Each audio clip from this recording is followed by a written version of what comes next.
Japanese attacked Pearl Harbor, our west coast became a potential combat zone. Living in that zone were more than 100,000 persons of Japanese ancestry, 2/3 of them American citizens, 1/3 aliens. We knew that some among them were potentially dangerous. Most were loyal, but no one knew what would happen among this concentrated population if Japanese forces should try to invade our shores. Military authorities therefore determined that all of them, citizens and aliens alike, would have to move. This picture tells how the mass migration was accomplished. Neither the Army nor the War Relocation Authority relished the idea of taking men, women, and children from their homes, their shops, and their farms. So the military and civilian agencies alike determined to do the job as a democracy should, with real consideration for the people involved. First attention was given to the problems of sabotage and espionage. Now, here at San Francisco, for example, convoys were being made up within sight of possible Axis agents. There were more Japanese in Los Angeles than in any other area. At nearby San Pedro, houses and hotels occupied almost exclusively by Japanese were within a stone's throw of a naval air base, shipyards, oil wells. Japanese fishermen had every opportunity to watch the movement of our ships. Japanese farmers were living close to vital aircraft plants. So as a first step, all Japanese were required to move from critical areas such as these. But of course, this limited evacuation was a solution to only part of the problem. The larger problem, the uncertainty of what would happen among these people in case of a Japanese invasion, still remained. That is why the commanding general of the Western Defense Command determined that all Japanese within the coastal area should move inland. Immediately, the Army began mapping evacuation areas and for a time encouraged the Japanese to leave voluntarily. The trouble for the voluntary evacuees soon threatened in their new locations. So the program was quickly put on a planned and protected basis. Thereafter, the American citizen Japanese and Japanese aliens made their plans in accordance with Army orders. Notices were posted. All persons of Japanese descent were required to register. They gathered in their own churches and schools, and the Japanese themselves cheerfully handled the enormous paperwork involved in the migration.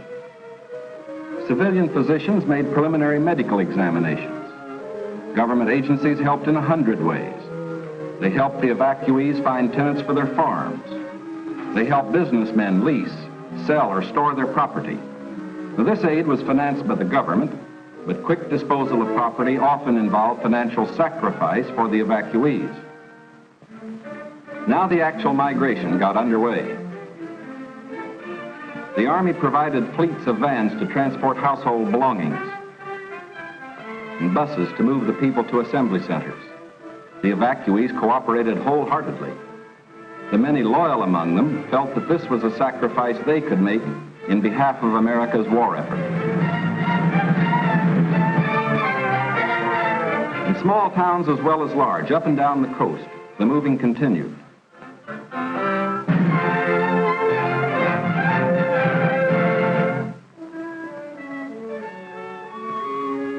Behind them, they left shops and homes they had occupied for many years.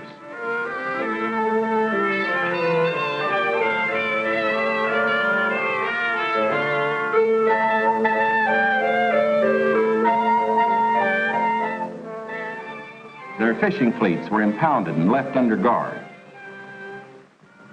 Now they were taken to racetracks and fairgrounds where the Army almost overnight had built assembly centers. They lived here until new pioneer communities could be completed on federally owned lands in the interior. Santa Anita Racetrack, for example, suddenly became a community of about 17,000 persons. The Army provided housing and plenty of healthful, nourishing food for all. The residents of the new community set about developing a way of life as nearly normal as possible. They held church services, Protestant, Catholic, and Buddhist. They issued their own newspaper, organized nursery schools, and some made camouflage nets for the United States Army. Meanwhile, in Arizona, Utah, Colorado, Wyoming, and elsewhere, quarters were being built where they would have an opportunity to work and more space in which to live. When word came that these new homes were ready, the final movement began.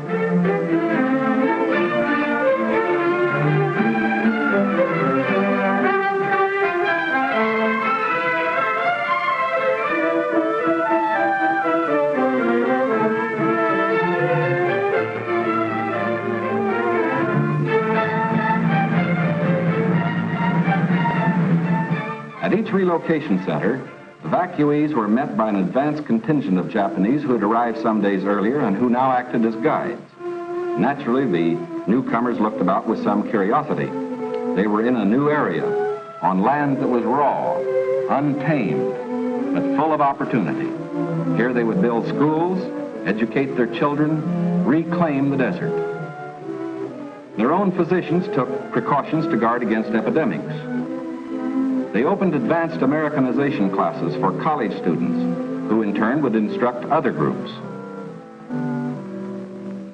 They made a rough beginning at self-government, for while the Army would guard the outer limits of each area, community life and security within were largely up to the Japanese themselves. They immediately saw the need for developing civic leaders. At weekly community meetings, citations were given to the block leaders who had worked most diligently.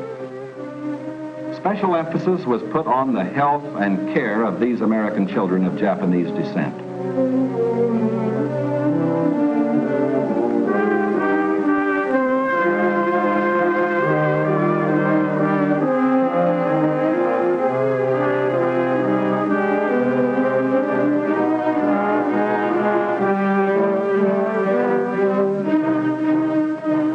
Their parents, most of whom are American citizens, and their grandparents, who are aliens, immediately wanted to go to work. At Manzanar, they built a lath house and began rooting guayuli cuttings. The plants, when mature, will add to our rubber supply.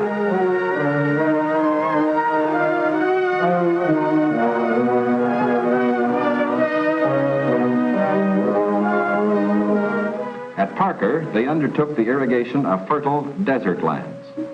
Meanwhile, in areas away from the coast and under appropriate safeguards, many were permitted to enter private employment, particularly to work in sugar beet fields where labor was badly needed. Now, this brief picture is actually the prologue to a story that is yet to be told.